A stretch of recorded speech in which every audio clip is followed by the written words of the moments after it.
Welcome to the SportsBros Podcast with your host, the head of creative, Eddie Cool.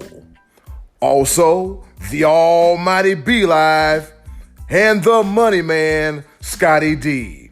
And now, without any further ado, here they are, the SportsBros.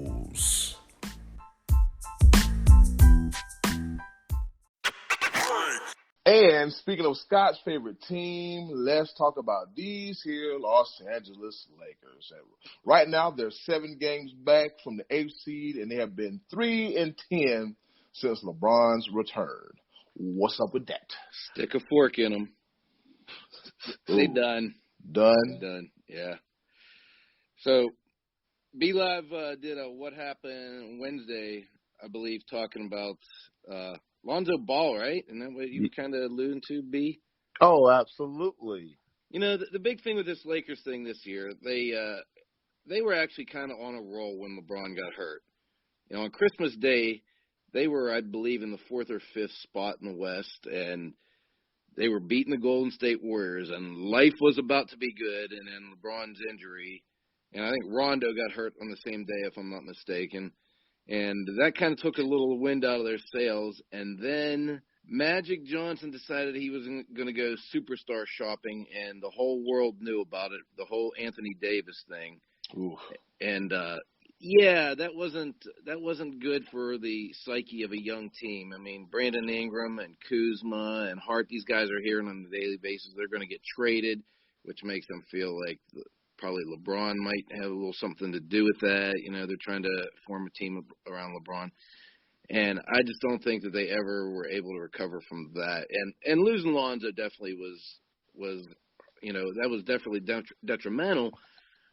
You know, I just think, you know, they drafted Lonzo basically saying last year he was going to be the face of the franchise, you know, and obviously before they knew LeBron was coming.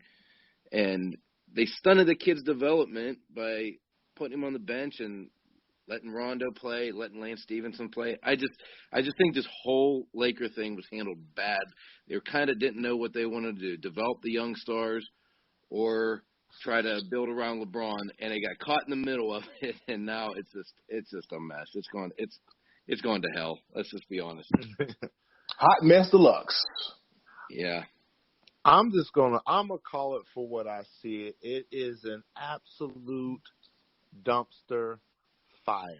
I knew I smelled something burning. Like, I called this. I said it before the season even started. LeBron was going to go to L.A., but it was not for basketball. I cannot preach that enough. Let me tell you my honest opinion. And here's something else. It's not happening only in Lakerland. It's also happening across the land in Boston as well. Oh, boy. Yeah. It's happening in Boston as well. Star power is going above the youthful talent. The Celtics were a much better team last year without their stars. And now you bring in this star power, they're healthy, et cetera, et cetera. I see them both as Boston right now has the luxury of being in the Eastern Conference, which I'm going to tell you right now, the parity of that the Western Conference is stronger than the Eastern Conference, I don't even really see it as much. I really don't. Right? First of all, it's Golden State and everybody else.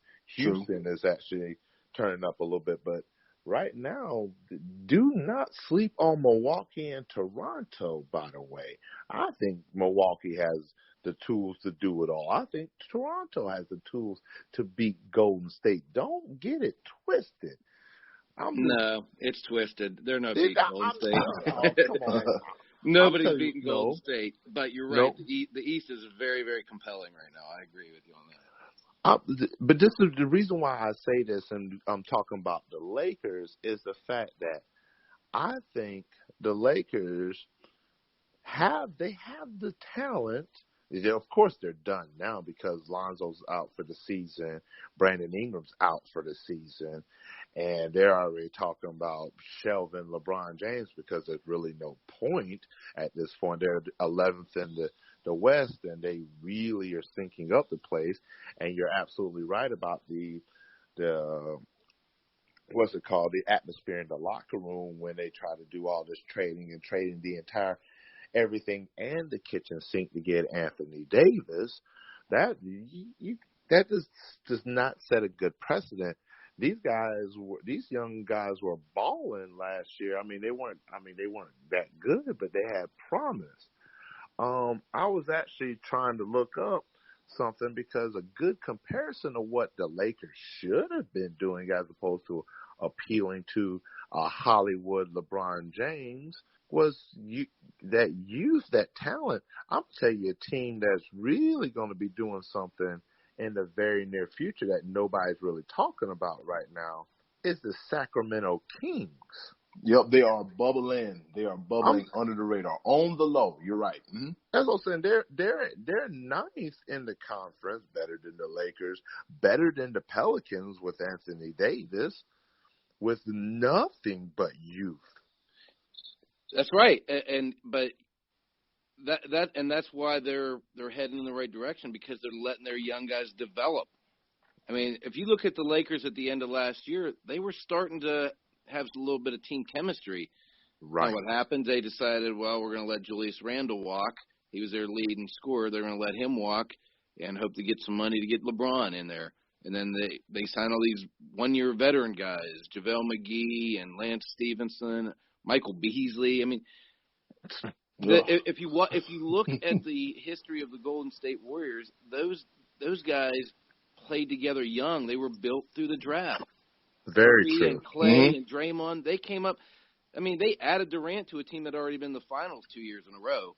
So my feeling with the Lakers was take your lumps. Maybe they're not playing that well yet because they're still young. Let them develop. Let them grow together, and then let's see where that goes. But I really think they dropped the ball out in L.A. bad.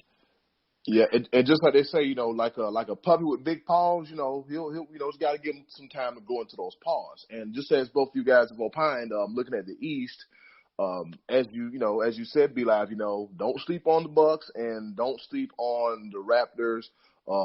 Boston, I don't really know what to make of Boston, but yeah, I remember watching the game a few weeks ago, and we were talking about it in the group chat, the Lakers and the Lakers and the Bucks game, and I was like, oh man, here it is. We got Eric Bledsoe out there playing like a man that just got paid, which he did that same day, and they're not to be taken lightly. But as you said, that's how Golden State. That's how they all came together about like, look, we're going to take these lumps, but we're going to continue to play. We're going to continue to gel. We're going to continue to develop chemistry. I mean, and as you said, B-Live and Scott at different points in times, this move from Cleveland to LA for LeBron is beyond basketball. It is definitely beyond basketball because he has his shop show on HBO. Not to mention numerous other projects he has going on. Here in Ohio, he has like a charter school, a private school for like gifted and talented kids, whatever. He gives back to the community. That's fine, then that's good. But also, you have to stay committed to what got you here, and that's the game of basketball. Giving back, having dreams, goals, and ambitions after a playing career, that's good. He's taking ahead. But right now, you're still in your prime. You're still one of the best players in the league. He's like, what, third all-time scoring now in history of the NBA? Something like third or fourth. Or somewhere. fourth. Yeah, third or fourth. So you're in the upper echelon of players, depending on, who's the GOAT, this, that, and the third. But if you're up there in the upper echelon, the top four scoring, then you're doing something right. So the fact of the matter is, just go ahead and focus on making a young team better. Come in and doing what you can to make these guys better. Because think about LeBron, a lot of these guys have bought your shoes, bought your Cleveland, your Miami jerseys. On the low, they probably got your doggone Laker jerseys too. They've got your posters. They idolize you. So then again, a lot of these young guys may be starstruck as well too. But as you said, as with Sacramento, as with Golden State before they became great. Let these guys play, take their lumps, and then we'll see how good this flourishes after the fact. Agreed. And like I said, LeBron James, I'm going to call him Hollywood James from now on because Hollywood James. I see him as like Hollywood Hulk Hogan and the NWO. Oh, I threw in a wrestling reference. My bad, brother. We talked about this. Bring them in. Bring the wrestling references in. I couldn't help myself. We are wrestling fans here. Oh my goodness! But yeah, I mean, literally, that's what you got. And once again, because the Lakers and Scottie, let me know if I may be overstepping, not sure. They really haven't recovered. They were on the cusp, and now they made the same mistake on believing in star power over the overall team. Kobe Bryant, as great as he is, and what all he's done in the 5 championships he's got and everything, he overstayed his welcome by a couple of years. It became all about Kobe Bryant, and to the point where they couldn't even develop anybody else. And now they're making the same mistake all over again. I'm not saying get rid of Kobe Bryant. Kobe Bryant had to go out on his own terms. But the fact that Kobe Bryant is Kobe Bryant. He stayed with the Lakers through and through. LeBron James, forever. LeBron James shopped and got picked up to the Lakers. Like, they literally repeated what they already went through with Kobe Bryant, which, again, that wasn't the Lakers' fault at the last 2 years of Kobe's career. I mean, Kobe goes out on his own terms. You got to give him that, essentially. Yeah. No, but the difference there was Kobe was at the end of his career. LeBron's coming over in his prime, and at the time the Lakers were on the. Even if you take Kobe away, there wasn't much to look at there as far as the Lakers were going at that time. Whereas this team that LeBron joined had number 1 draft picks, guys that were drafted in the top 2 or 3 and were developing. So they still had a plan going forward, whereas Kobe was just holding on for the check, and he was at least still putting butts in the seats at that point. You know, the Lakers were still filling the arenas for Kobe's farewell tour, but you know, bringing LeBron in, I mean, you can't pass on that. If LeBron says, I want to come to L.A., you have to make it work. But at the same time, sure about that? The rest of the plan, I mean, these guys that he joined at the beginning of the year, they were, I thought, at least as good as his supporting cast in Cleveland. I mean, some of those guys last year weren't that good, and he dragged that team to the finals. These guys had a lot more potential going forward. There's a lot more to work with there, I thought. But they stunted their growth a little bit, I think, and just had the chemistry issues. It hasn't been a good fit, at least not yet. But whereas I think prior to LeBron's injury, it was starting to look a little bit better. And I think had LeBron not gotten hurt, they make the playoffs. But LeBron's 34. That's not going to be his last injury. He's not 25 years old anymore. That's not it. That's not his last injury. He's not 25 like David Irving, smoking some weed, getting back, healing up his injuries. See, we said we were going to get away from David Irving. He's gotten too much time. I'm gonna say this because and I do want to get a chance to move on because we got a couple more things I know that Eddie Koo wants to bring up. But I'm gonna make this one solid point. Name me one player, maybe because I might be biased. Don't call me a LeBron hater. I hate that term. I think he's a phenomenal athlete. But name me one player that LeBron James has developed and made better. Dwayne Wade. No. No, don't you dare disrespect Dwayne Wade like that. Dwayne Wade, he benefited from LeBron being there. Chris Bosh, there you go. There's 2 for you. They did. You're right. They did benefit. Develop, no. Benefit, yes. Benefit, yes.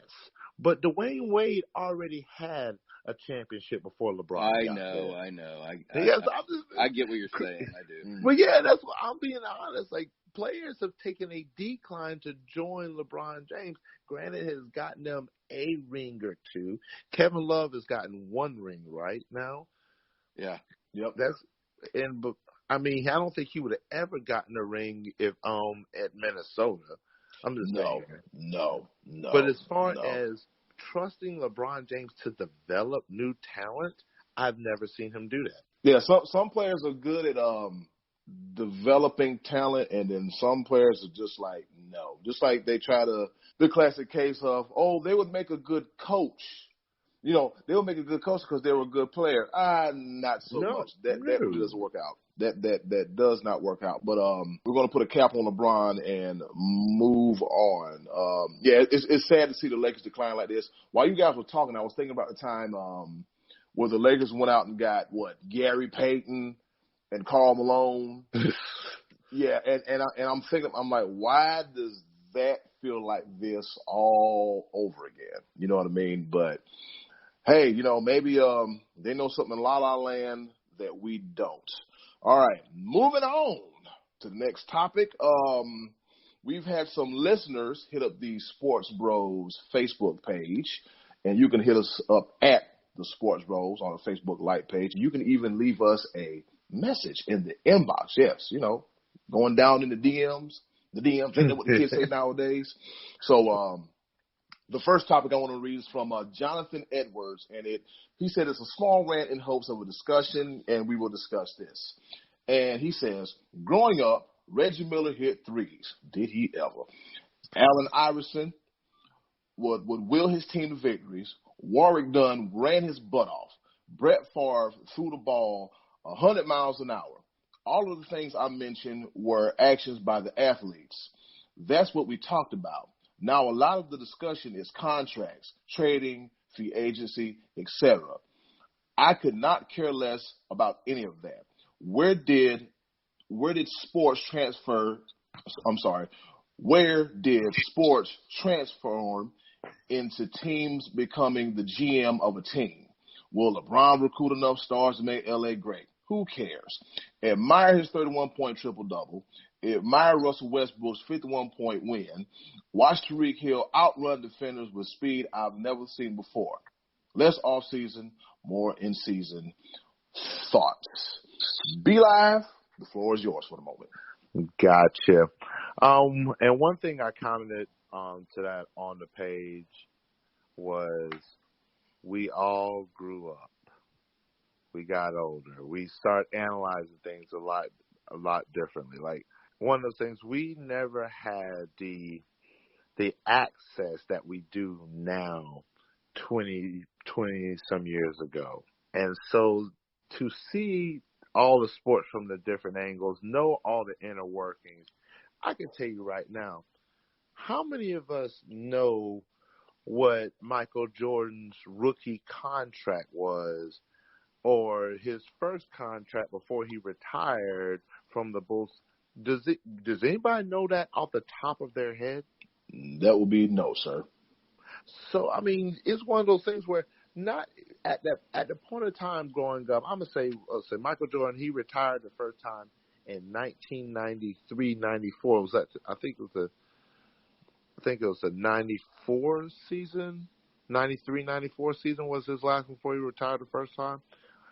I'm going to throw out there real quick. This might be showing my age. Don't care. But I was 11, 12 years old at the time. Mm-hmm. So at that point in time, I bet money there was some 30-some-odd, 40-some-year-old people out there that were analyzing possibly the inner workings of the team and stuff like that. But even over the course of time, just the information about the game itself, the inner workings, the business side of it, as we grew up and became adults, that became more prevalent and more relevant. So that's why this is the topic of conversations when it comes to young adults in our age range right now. I guarantee you right now there's 10, 11, 12, 13-year-old kids that have no idea that Steph Curry signed a 5-year, $200+ million contract. All they see is a light-skinned dude that shoots 35-foot three-pointers. Like it's nothing. Right. That's what they see. The kids now don't see the inner workings and all the analytics that go on. They do see a Twitter. They might see a Twitter account and an Instagram and a picture and everything else. They might see a little bit more of the entertainment side of the game. But as far as being the GMs and stuff like that, that is just our inner man fantasy fetish that we got going on. Why do you think fantasy football is such the craze and everything? Because all of us really on deep inside want to run a franchise and want to do all the inner workings and stuff like that.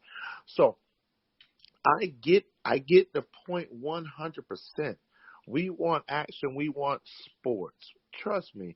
Half the stuff that we talk about on these media outlets and even what we talk about here, David Irving smoking weed on Instagram, that's the hot topic. But it's the entertainment side. But majority of it's because, good Lord, you go from having, we talked about it a little bit earlier as a joke, we grew up having 5 channels. Now we got 5,000.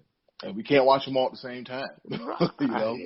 You guys, I'm just going to throw out ESPN, just off rip. I'm going to go with ESPN, ESPN2, ESPNU, ESPN Radio, ESPN News, ESPN3, ESPN Plus, ESPN Deportes. Do I need, that's just, throw in ABC just because, they throw on the games on ABC as well. That's just the TV and the streaming networks, and that's just one brand. That does not throw in Fox Sports, FS1, FS2, throwing in CBS Sports, NBC Sports, Fuse, and then just throwing a whole bunch of that. That's just TV networks. I'm not even getting into all of the media outlets that are just on the interwebs, the internet. So there's so much going on, and I think TMZ Sports will be the death of us all anyway. But that's just a whole nother side. That's just my opinion. But that's the nature of what we got going on. Yep, as much as like we want to just get down to the nitty gritty and just sports, throw in just real quick. You have dedicated networks for each individual sport. So guess what? When September through December is going on, the NFL Network is showing actual games. But from February all the way up through to August, they're showing news, trade rumors, combines, everything. So it's just the media market that we're in. It's just oversaturated to the point, but it's the nature of the society that we live in now. That's true. Scott, would you like to opine on this topic? A big word, opine. Well, just real quick here. First of all, Jonathan Edwards, thank you for checking in with us. You were our first guy that's brought something to the show outside of the three of us. So thank you for being basically our first fan, I guess we could say. But I mean, grazie. What you're saying, I'm right there with you. Talking about why does everyone want to be the GM of a team, and I think I'm not sure if your point was us as the sports consumer or the players, but it seems like the players are now trying to build their own teams, and that's taking the fun out of it a little bit for me, especially when it comes to the NBA. Super Bowl week, the week of the Super Bowl, all week long. You know what I heard about more than even the Super Bowl was Anthony Davis trade talks. And wow. And then on top of that, where is Kyrie and Kawhi going to play next year? I didn't hear a single NBA score that whole week. A couple times I heard him say Harden scored 30 again because he had that streak going on. But, yeah, I mean, it seems like we're more interested in what's going on off the field than on the field. And and to your point, Jonathan, watching Tyreek Hill and Brett Favre and Ward Dunn, these guys. I mean, that's what sports is all about, is the actual on-field performance, and sometimes it's taking a back seat, and that kind of sucks, to be honest with you. Those are my thoughts. Yeah, it does stink, man. We've just become so oversaturated with, like media outlets from 25 years ago till now, and you see that, okay, it's just like, I hate to talk about them, but it's like this whole R. Kelly thing. Okay, they're going to run into the mud and continue to run into the mud until either he goes to jail or something else happens. But that's enough that's enough for R. Kelly on this show. That's neither here nor there. But you get what I'm saying. They're going to take it. They're going to run with it, and then you have TMC throwing their hat into the whole world. The realm of sports and sports entertainment and sports information. Is just at a point in time, it becomes oversaturated because you just look at these 2+ hour long shows. They talk about the same topics. They give different opinions, and I feel there's only so much you can talk about until it's like, you know what?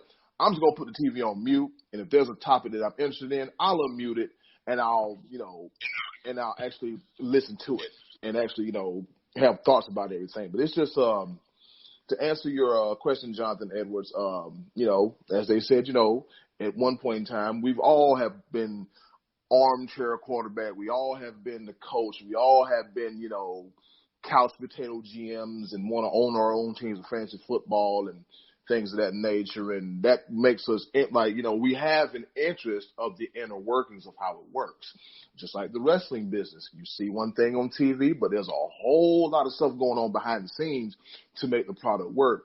And the same can be said about sports, except for wrestling is predetermined, scripted. No, it's not. And sports is real deal. Oh, it's not?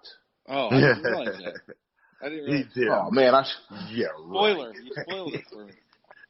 Oh, spoiler alert. I'm breaking kayfabe. I'm breaking the fourth wall. How you doing, Cole? B-Live, don't you have a topic that you want to opine on as well, too? Speaking of our listeners, shout out to our listeners. Yes, we need more listener participation, more listener content. We love it. Oh, yeah. Absolutely. Just one thing I do know, I'm going to segue into this real quick, but I do know that 1/3 of us, my main man, the money man, Scottie D, is going to run away from us. I know he's got to make that money on his real job, so I figured I'd segue into that. Scottie D, did you have any thoughts before you head off from us, or?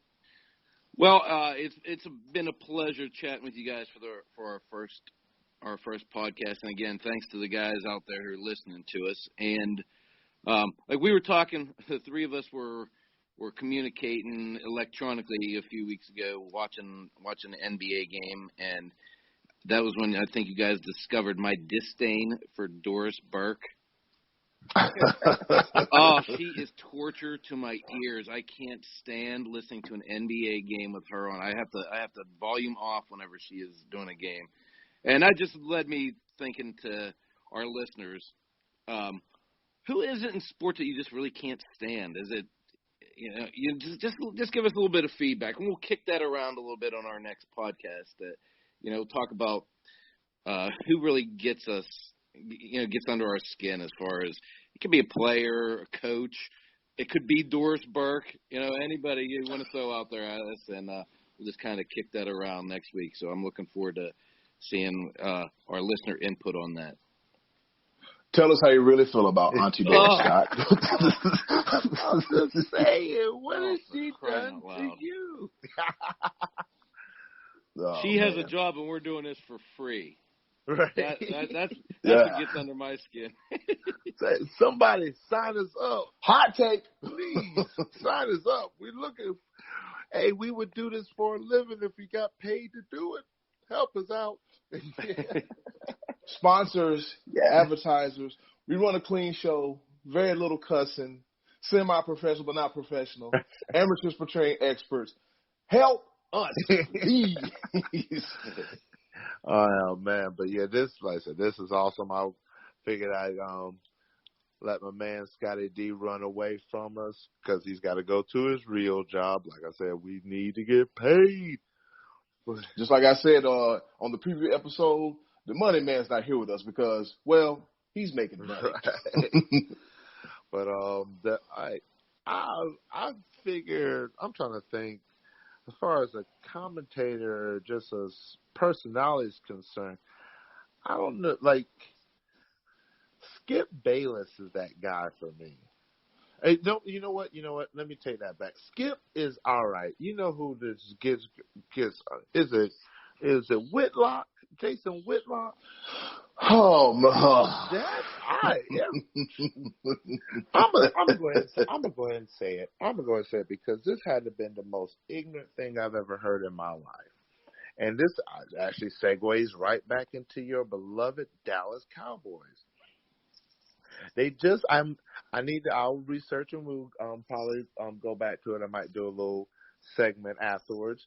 But Dak Prescott just got either an extension, I believe he got a contract extension, and Whitlock made it a point on Fox Sports to let it be known that he is now the highest paid black quarterback in the league.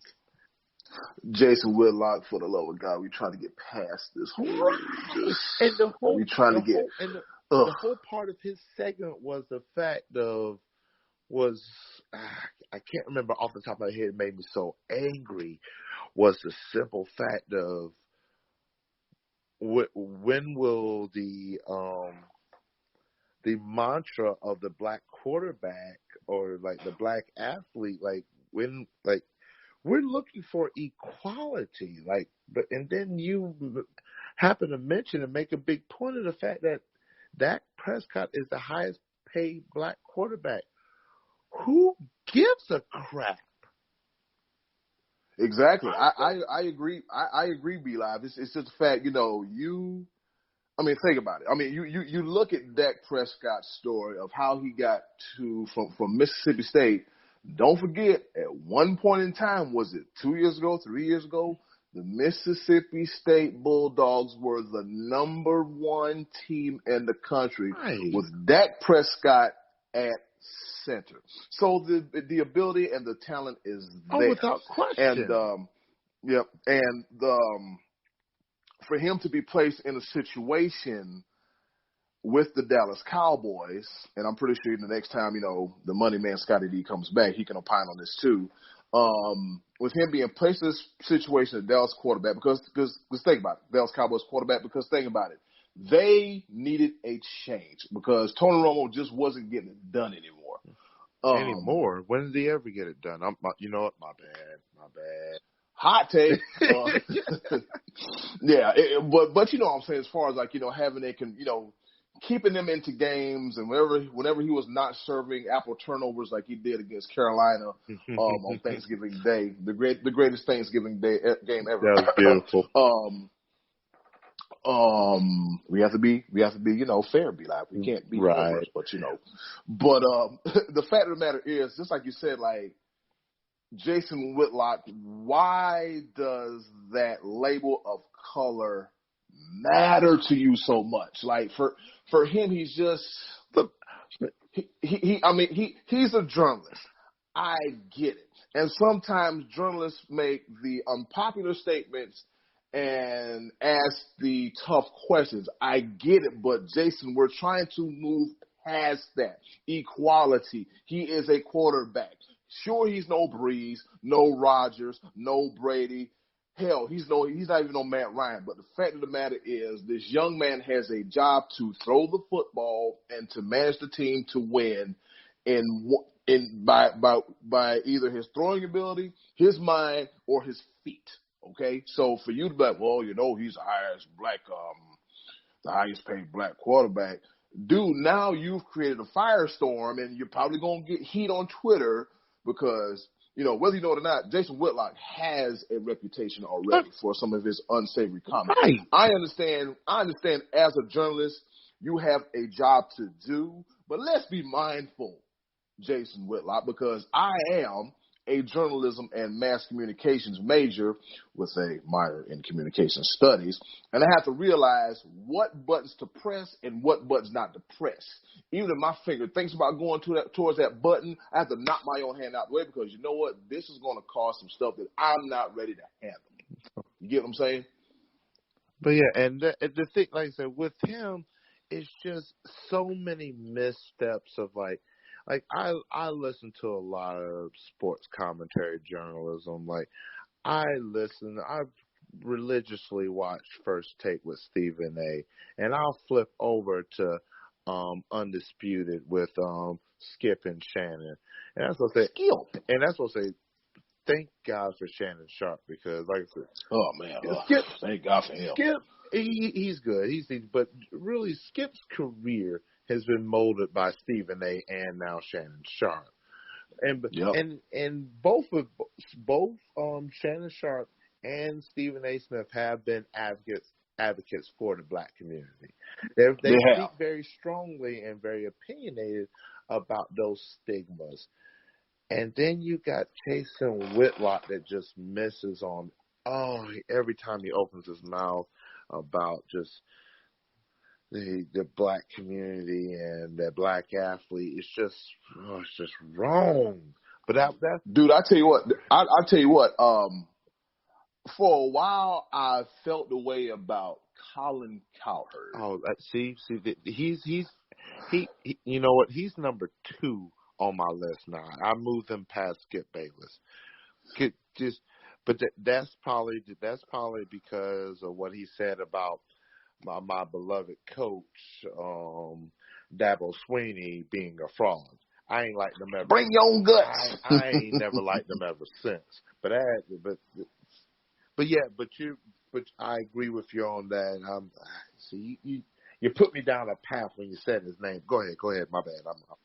Oh man, set it off. Anyways, like I said, like you said, we have, because I remember a few weeks ago, either he said it or I read it somewhere where Stephen A. Smith was like, look, we need more Black sports journalists.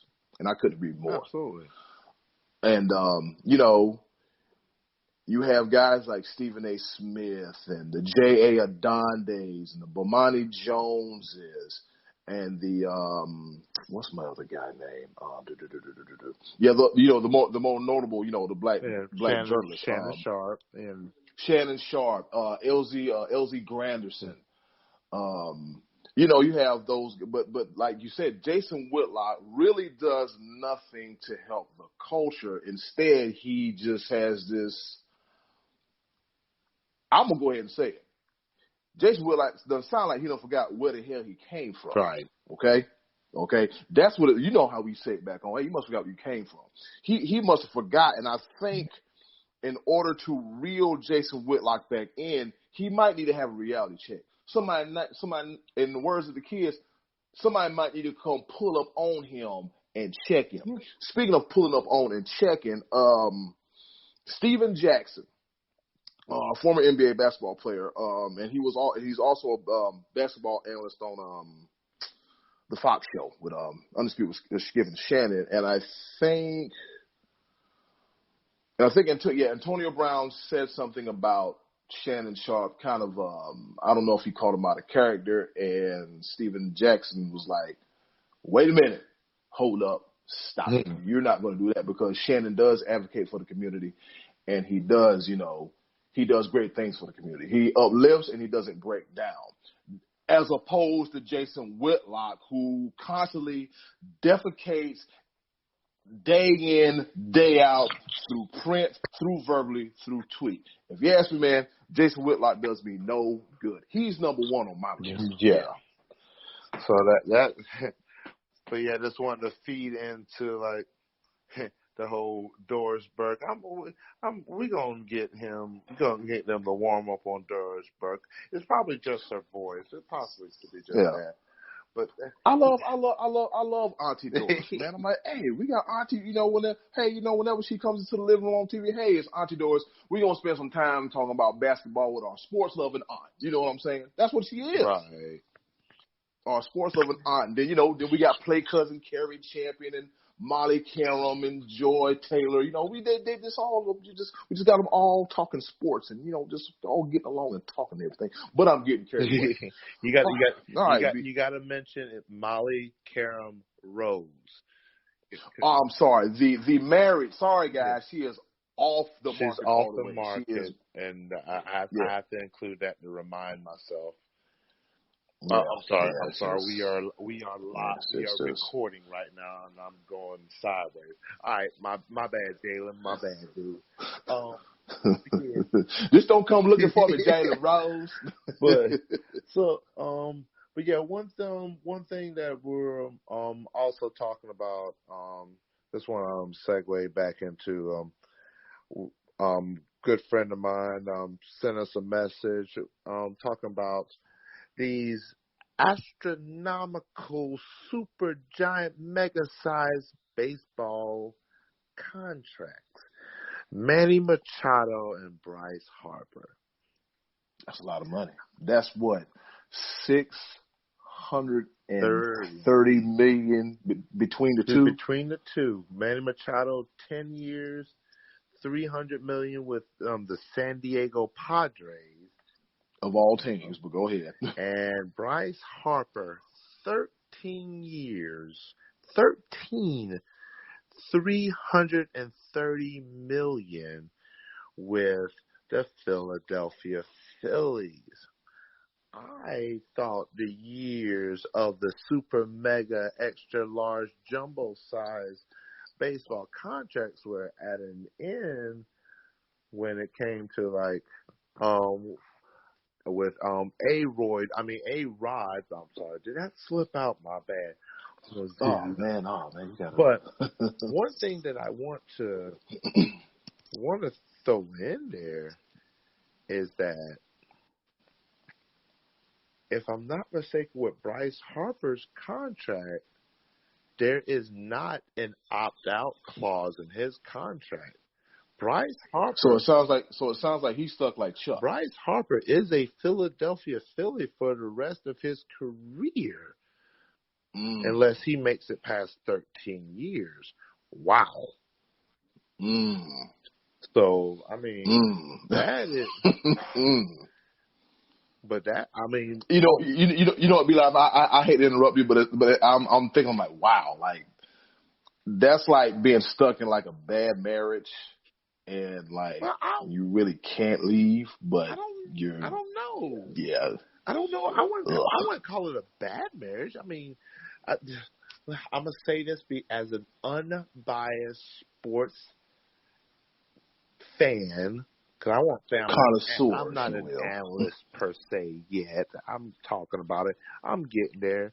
I say you got your degree that you about to have. Me, on the other hand, I'm just talking smack. I just do a little research. I might Google a little something here and there.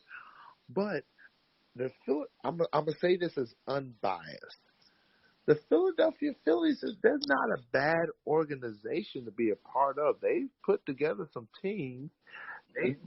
They've been the direct reason that the Atlanta Braves have not continued to run roughshod over the NL East. Because the Atlanta Braves dominated that division forever and ever until the Phillies started putting together some teams with your Ryan Howards and their such and such, throw some other names out there. The Phillies are the rival of the Braves. You had your Ryan Howards and your Chase Utley's and Roy Halladay. Right. Rest in peace. I appreciate. They respectable organization. I'm not mad. And at the end of the day, 13 years, $330 million guaranteed. Baseball contracts, ladies and gentlemen, are guaranteed. Let me say it one more time. Let me draw it out for posterity's sake. Guaranteed. Is guaranteed a French word? All of it. $330 million. This contract is about as close as anybody's ever going to get to a Bobby Bonilla contract. And I was just about that to, will never happen again. By the way, and I was just about to bring that up. I'm like you said, this will be the closest that this would be the closest thing to the Bobby Bonilla contract, because doesn't he get paid until 2035 or something like that? I think it's 2036. He gets $1 million from the Mets. Still, mind you, I couldn't even tell you right now offhand the last time he played baseball, but he gets $1 million a year from the New York Mets till 2036. That's a lot of money. That's a lot of money, man. Like, over that period of time, from the time they agreed to year number one to year number, was it 25? You should say. Right now, Bobby Bonilla has. I don't think he played baseball this millennium. So he's like, this was back in the 90s. He stopped playing baseball. So you're looking at 36, 37 years of him getting $1 million paycheck every year, which, granted, at the end of this, in the grand scheme of things, is still not $330 million. But the fact that well past your playing career, you're still like, at the end of the day, there's no pension plan for professional athletes. They get their contract and then that's it. Bobby Bonilla got a pension plan, $1 million pension plan. You're right, a literal pension plan. And it's, I remember when I first heard this years ago, I'm like, so you mean to tell me that the Mets gave him this contract? Because I think this was the second stint with the Mets, if I'm not mistaken. I think so too. So he got this contract, and they tried to bring him back in. It wasn't working out. They realized it wasn't working out, so they were going to decide, instead of giving him all this money at once, they were going to stretch it out, and I think it's interest plus something else. I'm not 100% sure on it. Wait. I think it's interest plus something else, which means the interest has accumulated to $1.2 something million for the next 5,000 years. Something like that. Yeah.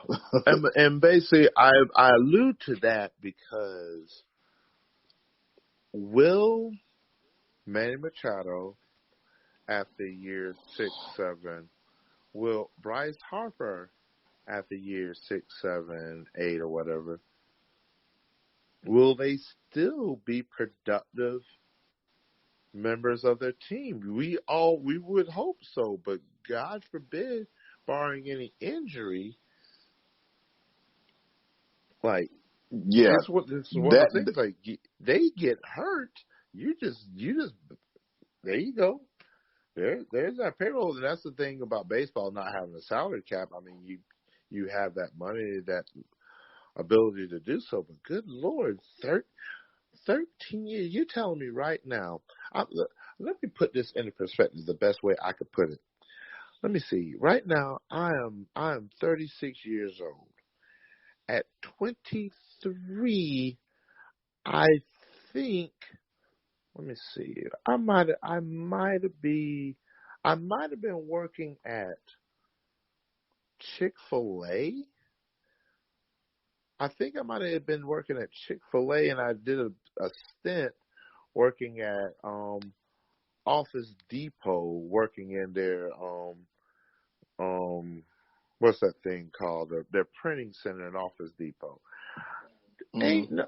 First of all, I didn't last at that job a year, and 13 years from now, I didn't see myself where I'm at now, et cetera, et cetera. A lot of things can happen in 13 years. Yep. How many baseball players can say they had a 13-year career altogether? So, I mean, those astronomical contracts blow my mind for that very reason. Are these players worth it? Absolutely. Because, I mean, Bryce Harper is one of those top-tier guys. Manny Machado.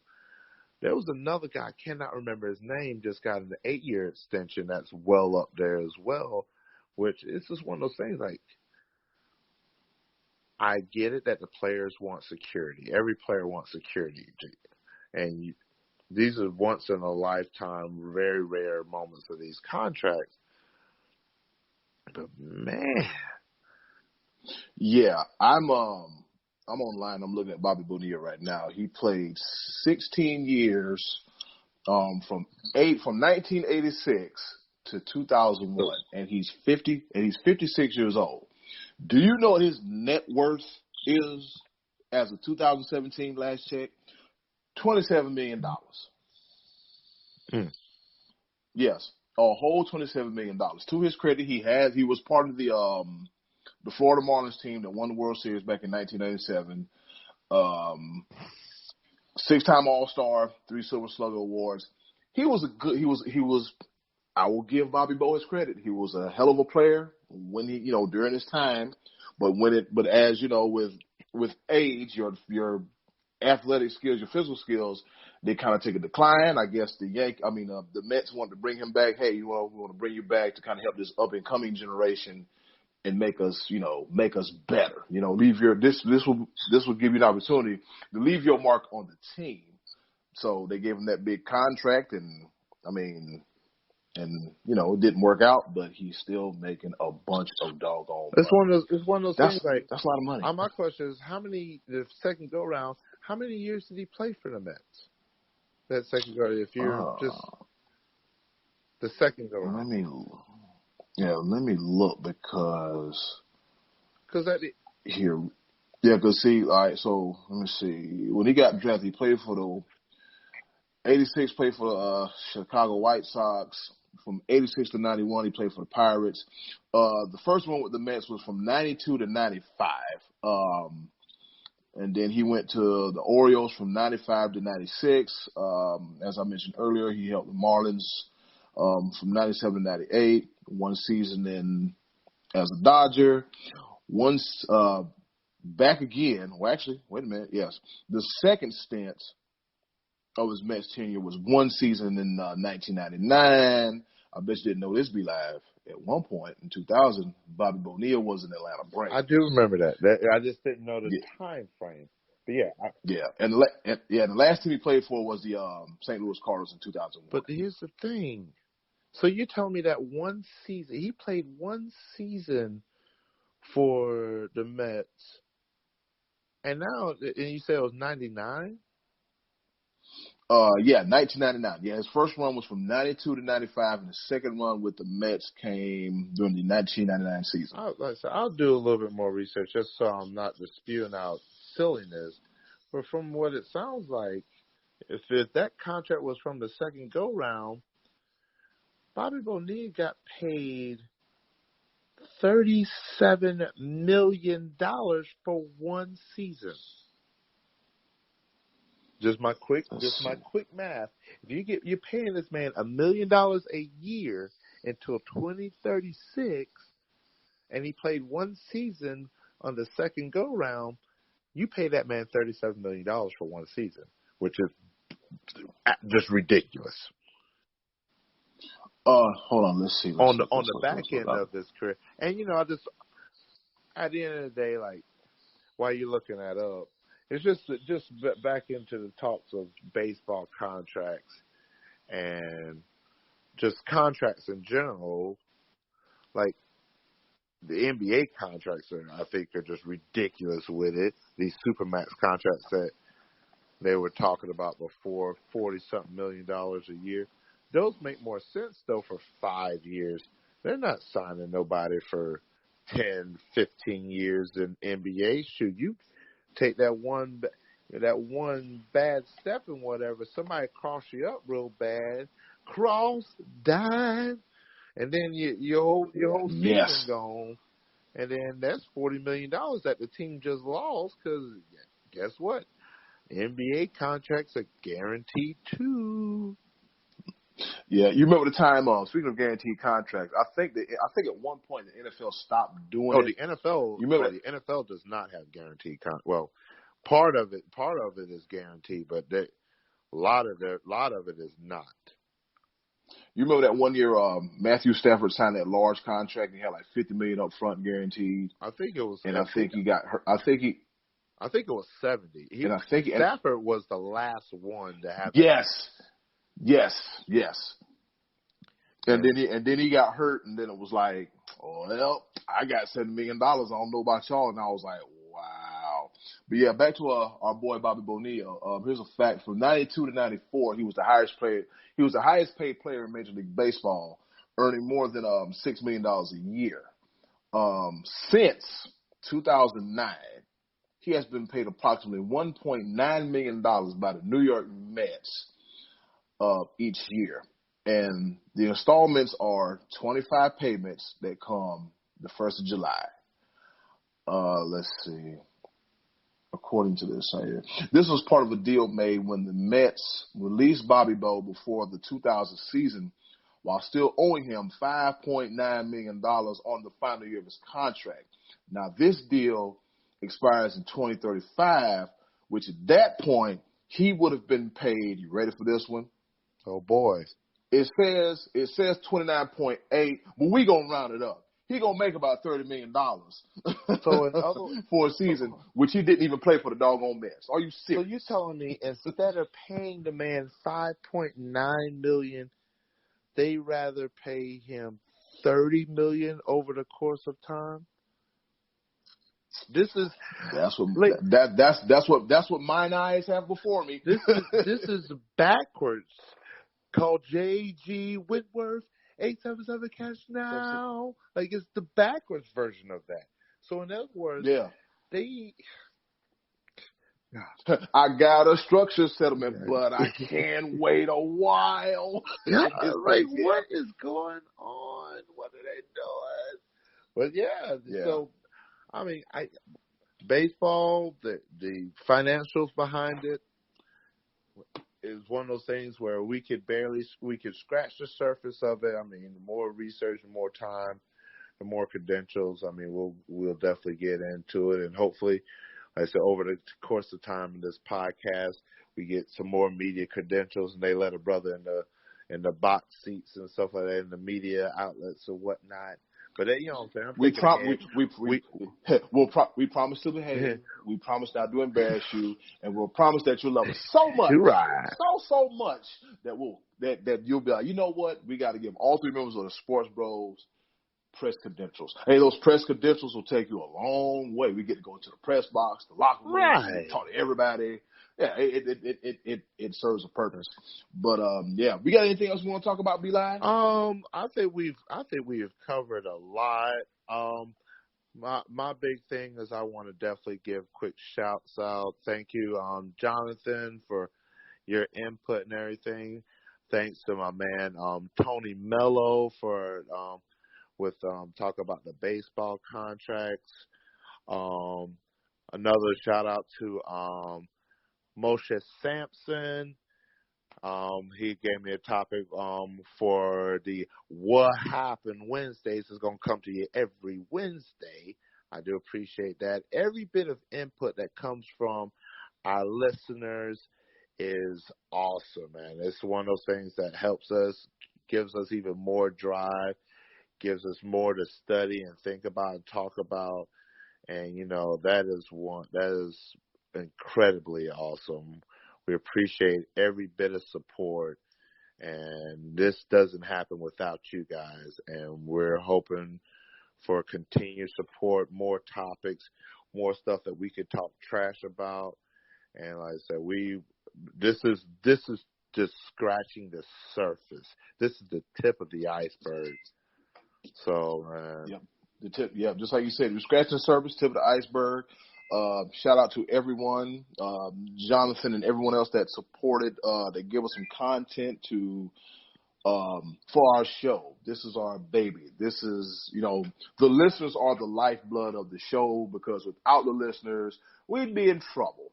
We're not experts. We'll never claim to be. We never will be. We're just seasoned sports fans who have a love for sports. This is the month of March, so we got March Madness coming up. Then we also have the NFL free agency frenzy about to go down like 4 flat tires. the start of the baseball season. It's going to be loaded. March is going to be a loaded sports month. We'll be going into the NBA playoffs. Oh, yeah. NHL playoffs as well. So there'll be a lot going on. And for the wrestling fans out there, we might even have some wrestling talk for you. It is WrestleMania season. It's the in full road swing. to WrestleMania. Yes, it is in full swing. You can follow us on our Facebook like page at SportsBros Podcast? Yes, at SportsBros Podcast, all one word. Send us a message. Send us, some whatever you want to send us. Send it through there, man. 10 times out of 10, we'll put it on the show. Be Live, how can they get in contact with you? Oh, well, this be your boy, Be Live, all one word. Take out that I, because I don't know why, but that's what it is. So it's going to be THSBEYABOY, Be Live, BLIVE. You can find me on Instagram, find me on Twitter. I don't do nothing else, so that's what it is. It is what it is. I think I got a Snapchat out there, but I don't really be looking at all that. Who cares? Oh, you got a Snapchat floating around out there? Yeah. Yeah, I might have one of them, too. I ain't been on it in a minute, but, yeah, definitely trying to keep the Instagram and Twitter active. And you can definitely find me on Facebook on every Wednesday with What Happened Wednesdays. That's WUHHAPND Wednesdays. What Happened Wednesdays. And I advise everybody, please go check out the past 2 weeks of What Happened Wednesdays. Be Live gives a unique take on what happened in the world of sports. And coming soon, yours truly, Eddie Cool, will be having Tranquilo Thursdays. Tranquilo is Spanish for calm down, chill, relax. What I'll do, I'll pick a topic in the world of sports where somebody just needs to calm down and have a big dose of Tranquilo in their life. You can reach me on, where can you reach me? You can reach me everywhere. On Twitter, The Real Eddie Cool, at The Real Eddie Cool. Also, you can reach me on Instagram, Cool Season. That's KOOLSEASON, all one word. On Facebook, Eddie Cool, I'm on there too. I'm all over. I'm worldwide. Snapchat. What's my Snapchat handle? I don't even know, but I don't know. It don't make a difference, but it does. But it does make a difference. I think it's Cool. Just look for Eddie Cool on Snapchat. EDDYKOOL, not EDDIECOOL. It's Eddie Cool. Different spelling. 8 letters. One dude. I know I sound like some kind of corny countdown thing, but on behalf of the money man, Scottie D, the almighty Be Live, yes, sir. I am the head of creative, Eddie Cool, and this has been another edition of the Sports Bros Podcast. But before I leave, I encourage everyone to do something nice, not only for yourself, but for somebody else too. Take care of each other. Y'all be good. And we'll see you. We are the Sports Bros.